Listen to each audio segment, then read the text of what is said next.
I think my main subject matter is actually photographing in England, and I've done that over my 40-year career.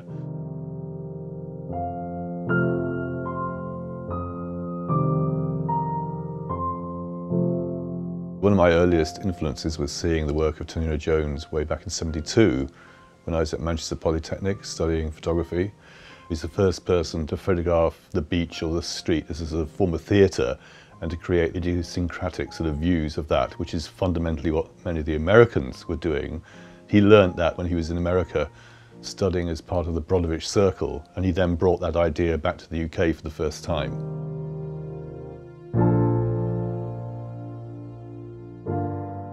So this is a Bill J photo of Tony Jones. Bill J is an important person in his life. He was the editor of Creative Camera. Bill J used to photograph all the photographers that he met. Tony Jones in a New York cafe in 1968. We spent 3 weeks together visiting photographers and potential publishers of Tony's book.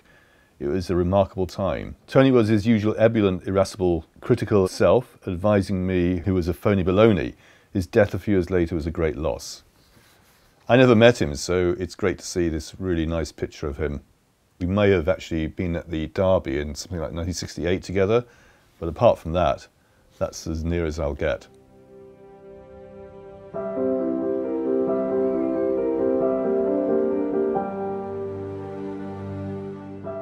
In America, there's a great tradition of street photography, and in the UK, we don't have quite the same relationship to the street. We use the beach instead. That's where we can show who we are, that's where we relax, that's where all the quirks of English behaviour are best seen. So I think Ray Jones, of course, decided to make the beach and exploring the British seaside, and in particular the English seaside, the sort of fundamental thing that he did when he came back in the 60s and started photographing here very seriously.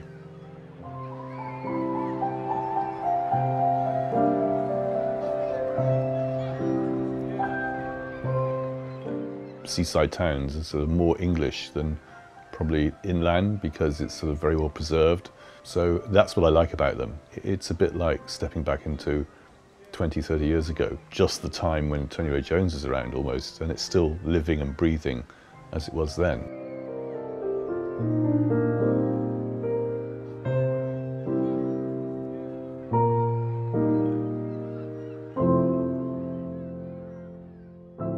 So this is some of Tony Ray Jones's collected ephemera on the seaside in a sketch pack. So that's going to be interesting. I've never seen these before, so this is quite exciting. Hastings, beach huts. So these are all pictures from the turn of the century. That's when the great postcard era took off. Now I can see why he collected these. Here's Margate. Look how busy it was then. Now, if you go to Margate, you hardly get any people unless it's a bank holiday or something. Nice arrangements of people on the beach here. Very spatial. Look and learn. Very nice.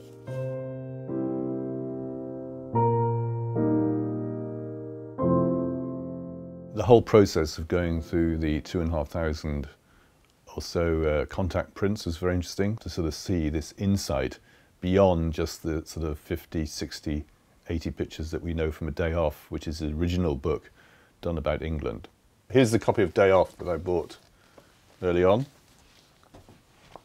It's quite a bash copy, look, it's been well used, well thumbed. Martin Parr, age 22. So that means it was 74 when this came out. And of course, the first chapter is the seaside, Brighton Beach.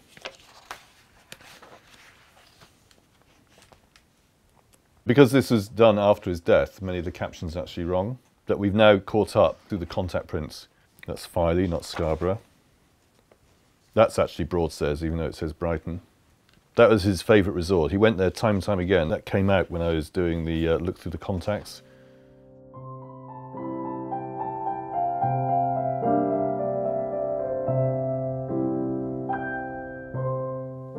So here we have a great page from the Tony Ray Jones notebook, and it's almost like a manifesto that he's written out.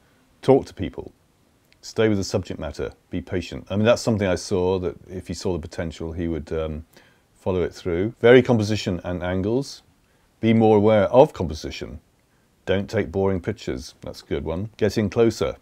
The famous Robert Capa quote. If your photographs aren't good enough, you're not close enough. Don't shoot too much. No middle distance. So what a great piece of paper that is.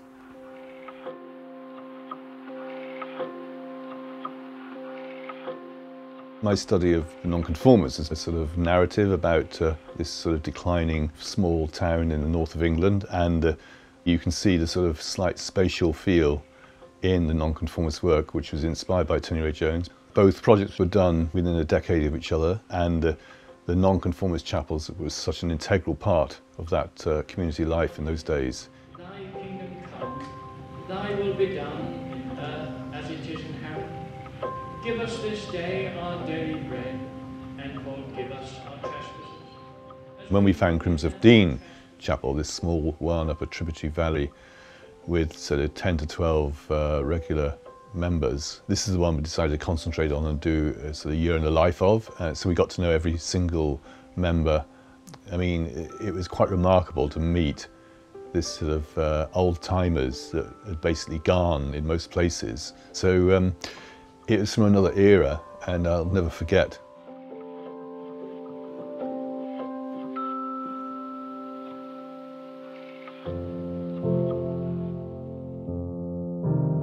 Partly inspired by looking through all the contact prints.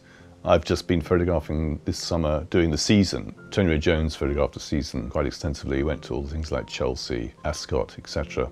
And I went back this year, despite the fact that there's 40 years difference between Tony Ray Jones shooting in the 60s and now, almost 50 years, things look very similar.